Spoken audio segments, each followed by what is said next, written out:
Yeah, g'day guys. Right, for those 10 people who watch my videos,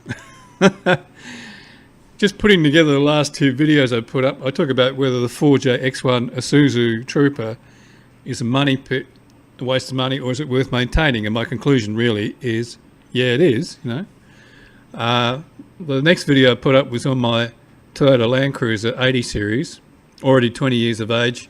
I paid a hideous amount of money for it because it's in perfect condition. It's a one owner, it was owned by a school teacher. Why did I do that? Because of my experience with my father's car. My father allowed me to purchase, just before he passed away, his mint condition 1972 Chrysler by Chrysler V8. Now, at the time, that car was, well, it was above ordinary, but it was never as popular as a Fairlane or a Statesman DeVille or something like that. But yeah, it was a slightly upmarket car, But as time went on, Chryslers were prone to rust. I mean, all CJ and VJ Chryslers have this problem, and a lot of them ended up in the crusher, And so it became rarer and rarer, that car. And Dad, knowing that they had a problem with rust, apart from keeping it mechanically perfect, because he was a Royal Navy engineer, and you just do that, he would have all the bright work stripped off, by us boys actually, every 3 years, and he'd have it completely repainted to make sure it didn't rust. So I eventually acquired it, and I actually got chased up the road by a scalper for a motor museum, and I refused to sell it to him because it was my father's car and I wasn't going to sell it.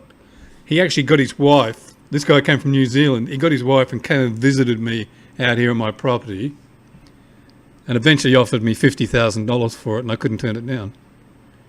And the reason I sold it really was because it was going to a motoring museum, and I knew that, like, my kids would be able to take a flight to New Zealand one day and see that car and know that it was their grandfather's car. But I also got 50 grand for it. Now, I want to ask you, the 4JX1, is that ever going to become a collectible car?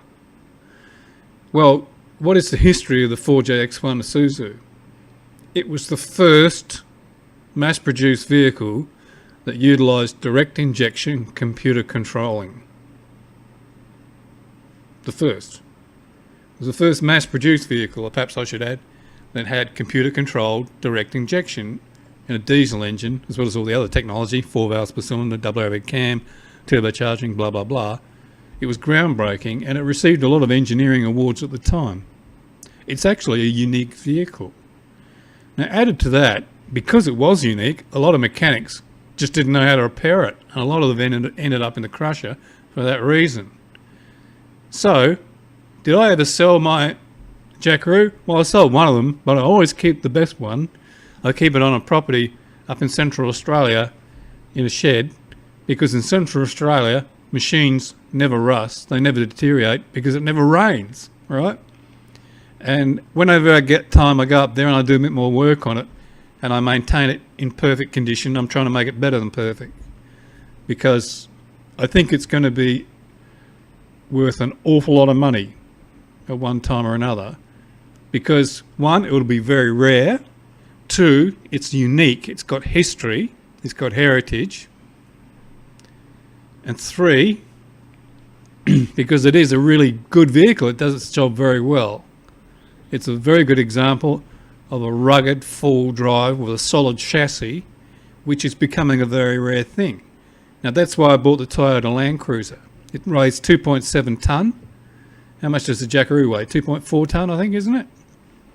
These vehicles have got extremely heavy chassis. In the case of the Land Cruiser, it's got a solid front diff, but the 4JX1 Trooper is equally as solid, really, just with independent suspension on the front. These are getting to be very rare vehicles. What are they going to be worth in the future? Well, look, I'm never going to sell my Isuzu Trooper. Not until I can put it into a rare and unique motor vehicles auction and get more than the price of a house for it. You think I will? Well, I did with a Chrysler.